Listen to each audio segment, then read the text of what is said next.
नमस्कार बंधुरा केमन आছেন আপনারা বন্ধুরা আজকের যে টপিকটা নিয়ে আমি এসেছি টপিকটা খুব ইম্পর্টেন্ট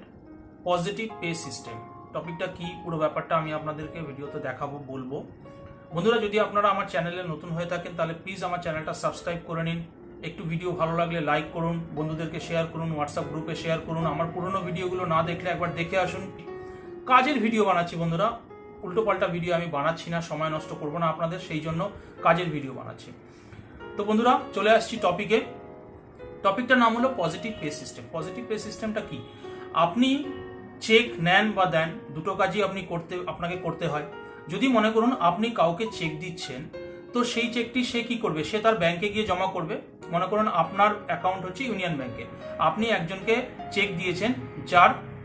অ্যাকাউন্ট হচ্ছে স্টেট ব্যাংকে সে কি করবে স্টেট ব্যাংকে গিয়ে সেই চেকটা ফেলবে স্টেট ব্যাংক সেটা কি করবে সিটিএস ক্লিয়ারিং এ পাঠাবে এবং সেই ক্লিয়ারিংটা হবে আপনার সই মিললে সমস্ত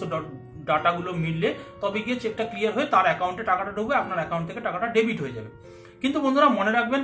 আরবিআই 2020 সালে একটা সার্কুলার বের করেছিল সেই সার্কুলার অনুযায়ী পজিটিভ পে সিস্টেমটা কিন্তু এখন ম্যান্ডেটরি তো কি করতে হবে 2023 এর 1 জানুয়ারি থেকে এটা 2 লাখ টাকা হয়ে গেছে তার মানে আপনি যদি কাউকে 2 লাখ টাকার চেক ইস্যু করেন মনে করুন আমি অভিজিৎ দাস আমি আপনার নাম হচ্ছে সৌরভ গাঙ্গুলি আপনাকে আমি 2 লাখ টাকার একটা চেক দিলাম আপনি সেই চেকটি নিয়ে গিয়ে স্টেট ব্যাংকে ফেলবেন কিন্তু আমাকে আমার ব্যাংকে এটা জানাতে হবে যে আমি কিন্তু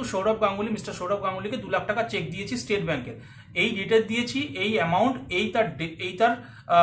চেক নাম্বার এই জিনিসগুলো কিন্তু আমার ব্যাংকে জানাতে হবে তাহলে আমার ব্যাংক কি করবে সেটা পজিটিভ পে সিস্টেমের যে অনলাইন পোর্টাল সেখানে ঢেলে দেবে এরপরে কি হবে সিটিএস ক্লিয়ারিং এ যখন যাবে এই দুটো ডাটাকে ম্যাচ করা হবে এবং চেকটা জেনুইন হলো এটা প্রমাণ হলো এরপরে চেকটা ক্লিয়ারিং হবে সুতরাং বন্ধুরা এটা একটা সিকিউরিটি সিস্টেম এটা আপনারও সিকিউরিটি এবং যে কাস্টমারকে বা যেই লোককে আপনি দিচ্ছেন সেই লোকেরও সিকিউরিটি যদি এই চেকটা বাউন্স হয় তাহলে কিন্তু আপনার পয়সা কাটবে সুতরাং পজিটিভ পে সিস্টেমটা কিন্তু খুবই জরুরি আপনাকে আপনার ব্যাংককে অবশ্যই এটা জানাতে হবে যে আমি সোয়ানসো পার্সনকে 2 লাখ টাকার উপরে চেকটা দিয়েছি বন্ধুরা এটা সিস্টেম অনেক রকম আছে আপনি অনলাইনে করতে পারেন আপনি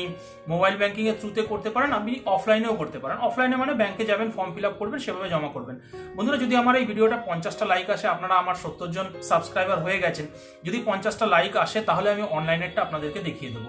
আপাতত আমি অফলাইন মানে ব্যাংকে গিয়ে কিভাবে এই পজিটিভ পে সিস্টেমটা জমা করবেন সেটা আমি আপনাদেরকে দেখাচ্ছি ফর্মটা ফিল আপটা শিখে নিন বন্ধুরা চলুন আপনারা বুঝতে পেরেছেন যে 2 লাখ টাকা বা তার উপরের চেক যদি আপনি কাউকে ইস্যু করেন তাহলে আপনাকে এই পজিটিভ পে সিস্টেমের ফর্মটি ভরতে হবে আপনার ব্যাংক মনে করুন ইউনিয়ন ব্যাংক অফ ইন্ডিয়া আপনার এই অ্যাকাউন্টটা থেকে আপনি 2 লাখ টাকা বা তার উপরের চেক কাউকে ইস্যু করেছেন সুতরাং আপনি প্রথমে ফর্মে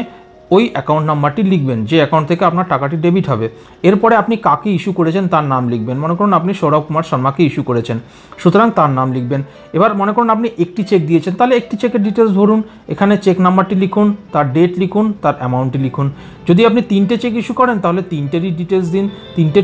3টেই চেক নাম্বার দিন এবং 3টের ডেট লিখুন 3টের অ্যামাউন্ট লিখুন নিচে সই করে আপনি জমা করে দিন যদি আপনারা চান যে অনলাইনে কিভাবে ভরতে হয় ভিওমে কিভাবে ভরতে হয় ভিওম হচ্ছে ইউনিয়ন ব্যাংকের একটা অ্যাপ তাহলে আমি এই ভিডিওটাও বানিয়ে দেবো আপনাদের ভালো লাগলে একটু লাইক করবেন তাহলে বন্ধুরা আমি উৎসাহ পাবো বন্ধুরা আশা করি ফর্মটা ফিল আপটা আপনারা বুঝে গেছেন তাহলে পজিটিভ পে সিস্টেমটা অবশ্যই আপনার ব্যাংকে জানাবেন যখন আপনি কাউকে 2 লাখ টাকার উপরে চেক ইস্যু করবেন ঠিক আছে বন্ধুরা দেখা হবে পরের ভিডিওতে আরও একবার রিকোয়েস্ট করছি যদি 50টা লাইক করেন তাহলে আমি অনলাইনেরটা আপনাদেরকে দেখিয়ে দেবো আর একটু প্লিজ শেয়ার করুন কোনো প্রশ্ন মনে আসলে জানান কমেন্ট সেকশনে আমি আপনাদেরকে তার উত্তর দিয়ে দেবো ঠিক আছে বন্ধুরা দেখা হবে পরের ভিডিওতে ভালো থাকবেন জয় হিন্দ জয় ভারত